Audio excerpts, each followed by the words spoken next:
Today, we are diving into one of the most incredible periods of human development, period, the first trimester of pregnancy. It's wild to think that in just 12 short weeks, the entire blueprint for a new life is drawn up and, well, built. So here's what we're going to cover. We're actually going to look at two amazing journeys that happen at the same time, the creation of a new human being and the unbelievable changes in the mother's body that make it all possible. After that, we'll get into a practical guide for navigating this time and, super importantly, when you should seek help. All right, let's jump right in. Why are these first 3 months called the overture to life? Well, it's because they are, without a doubt, the most pivotal, foundational period of the entire 9 months. I mean, really think about that for a second. What actually happens in these first 90 days? It's pretty mind-blowing. You could argue it's the most rapid and complex transformation a person goes through in their entire life. Let's break down exactly why. Okay, so this period is really defined by three huge things. First, it's when this incredible process called organogenesis happens. That's a fancy word for when all the baby's major organs are formed from scratch. Second, statistically, this is the time with the highest risk of miscarriage.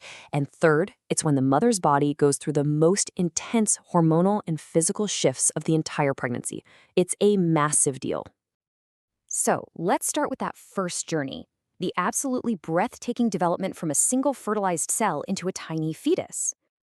This timeline here gives us a kind of bird's eye view of the major milestones. It's this incredibly fast, perfectly timed sequence of events.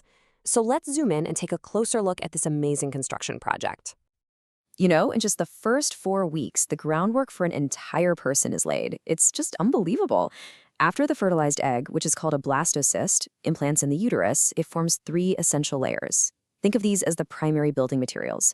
One layer will become the skin and nervous system, another one forms muscles and bone, and the third creates all the internal organs. And what's truly amazing is that the neural tube, the future brain and spinal cord, is already starting to develop. And then, in what is just a truly magical moment, around week 5 or 6, a tiny, primitive heart starts to beat. It's so often the very first real, tangible sign of life that can be seen on an early ultrasound. The next few weeks are just a whirlwind of development. Tiny little buds pop out that will become arms and legs. You can see the basic structures of eyes and ears begin to form, and you can even see the start of fingers and toes. It's incredible. And by the end of week 8, the embryo has all its major organs in place and is officially called a fetus.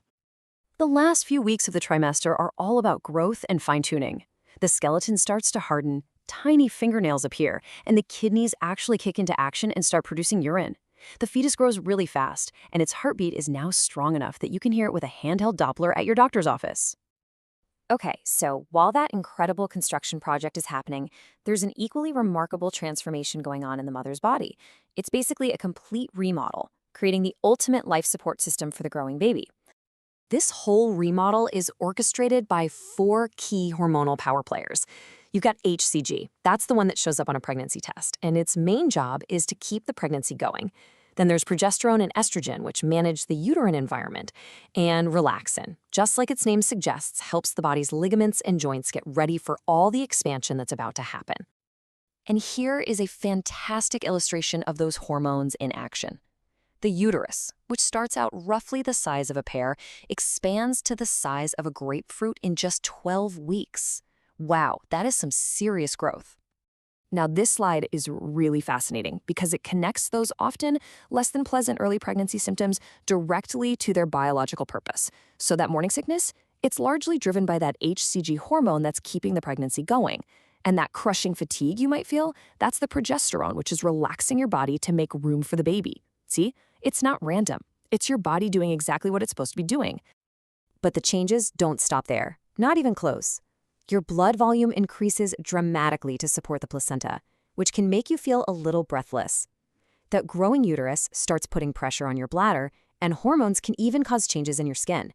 It is a total system-wide overhaul. Okay, so knowing all of this, what's the best way to support your body and the developing baby during this supercritical time? Let's get into the practical playbook. One of the most critical things you need during this time is folic acid. The recommended daily amount is between 400 and 600 micrograms. This is absolutely essential for the healthy development of that neural tube we talked about earlier, the one that becomes the brain and spinal cord, which forms in those very first few weeks. Now, to manage those really common first trimester discomforts, the solutions are often pretty simple, but trust me, they can make a huge difference. Try eating small, frequent meals to help with nausea, boost your fiber and fluid intake to help with constipation, and probably most importantly, listen to your body and prioritize rest to fight that progesterone-fueled fatigue. These little adjustments can really help you get through the day. Your first prenatal visit is so important for setting a healthy baseline for your pregnancy. They'll run blood tests to check for things like anemia and to find out your blood type, which is important for compatibility. They'll screen other things too. And a key part of this visit is often an early ultrasound, which will not only confirm the pregnancy, but also give you that all-important estimated due date. And finally, let's just run through some key advice for a healthy first trimester. It really boils down to focusing on the fundamentals, maintaining healthy habits by avoiding things like smoking and alcohol, eating a balanced, nutritious diet, adding some gentle movement into your day, and again, listening to your body's need for rest and avoiding any heavy lifting. All right, to finish up our guide, it is absolutely essential to know which signs and symptoms mean you need to get medical attention right away. This is all about navigating this time with confidence and care. Please pay really close attention to this. Any vaginal bleeding, any severe abdominal pain, persistent vomiting that keeps you from keeping anything down, a high fever, or fainting spells, these should all be reported to your doctor or midwife immediately. Don't wait. Now, while complications like a miscarriage or an ectopic pregnancy are the exception, not the rule, being aware of the warning signs isn't about creating fear. It's about empowerment. It's about giving you the knowledge to act quickly and get the care you need when you need it most. So, in just 12 weeks, the blueprint has been drawn, and all the fundamental structures have been built. It's an absolutely monumental achievement, which leaves us with the big question. With this incredible foundation now firmly in place, what's the master plan for trimester 2 when the focus shifts from building to growing?